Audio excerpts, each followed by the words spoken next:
Dos grandes grupos industriais e financeiros ao varejo comercial, o mundo negocia cada vez mais. Alguém produz e vende o que alguém precisa comprar. A roda gira, o comércio e a produção crescem, turbinados por muita tecnologia que deixa tudo mais perto e cria novos caminhos.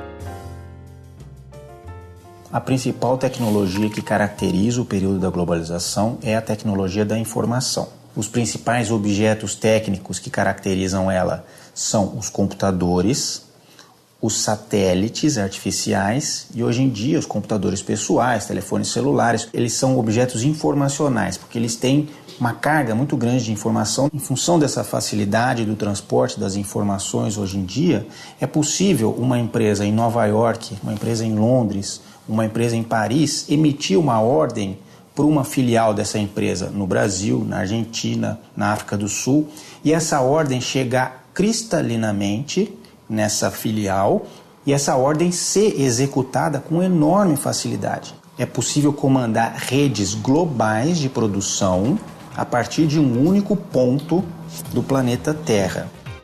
Vende-se e compra-se de tudo, de armas de guerra a brinquedos, de computadores a utilidades domésticas.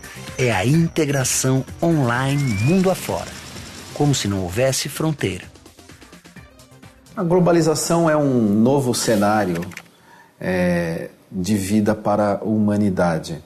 Um cenário que se estrutura diferentemente de um passado recente, em que a vida se estruturava fundamentalmente em estados nacionais, em países.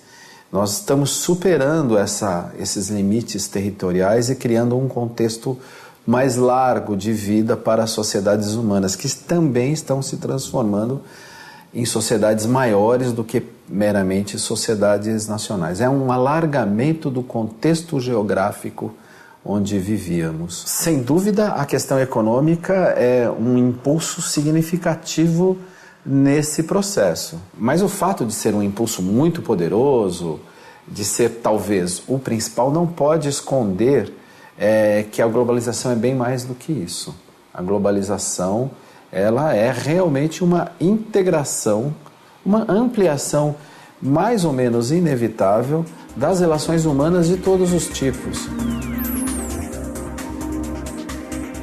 A Europa é um exemplo emblemático e pioneiro do atual processo de globalização.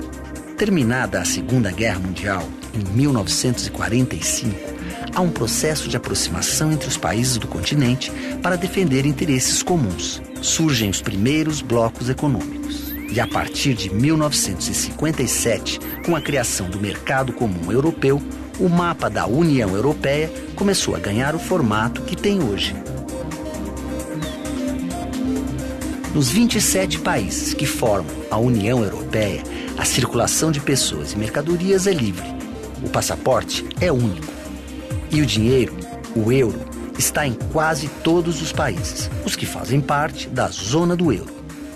Diminuir a importância das fronteiras internas da União Europeia é uma forma de se criar países multiculturais, países que dependam mais um dos outros no bom sentido, que essa interdependência seja mutuamente boa para todos os países. Desde o começo da década de 90, há uma série de políticas públicas de todos os estados europeus reunidos para aumentar a mobilidade de estudantes e de professores universitários.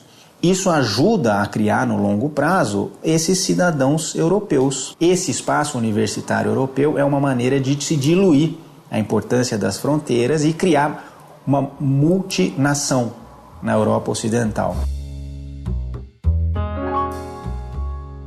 A globalização, em dimensão econômica, mostra várias caras da mesma moeda e estimula um debate.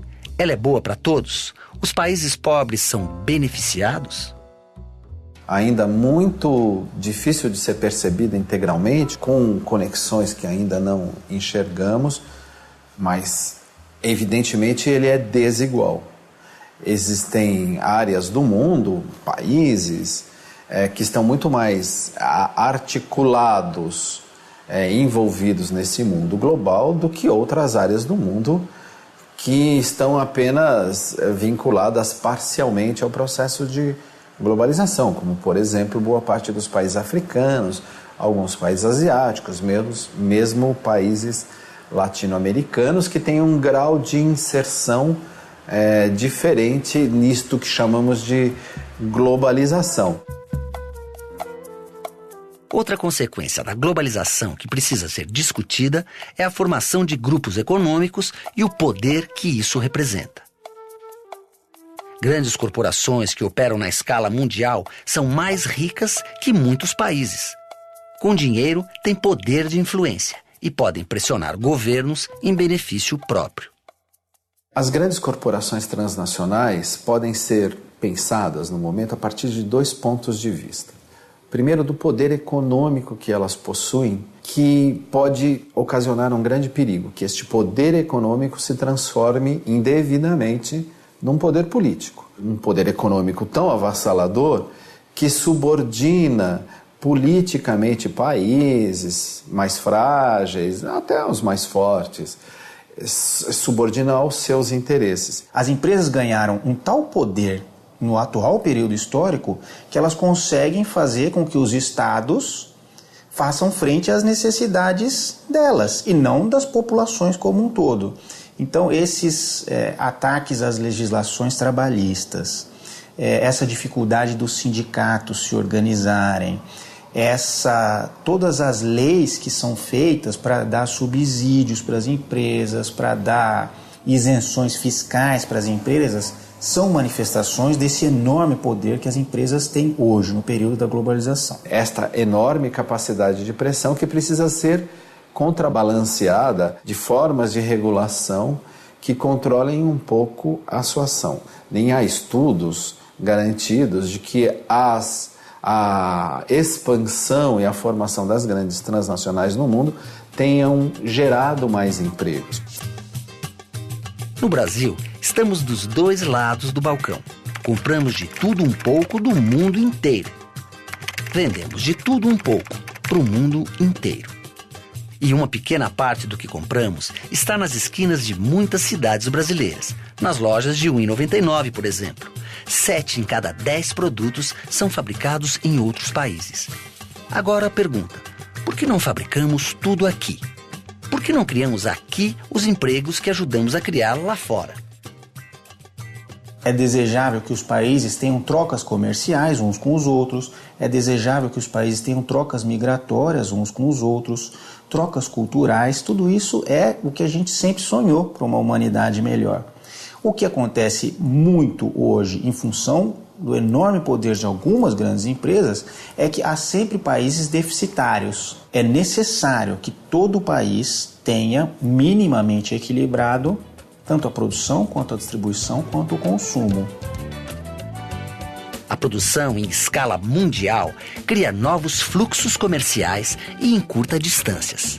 A China, que fica do outro lado do planeta, é de quem mais compramos e um dos nossos principais compradores. Como se estivéssemos próximos geograficamente.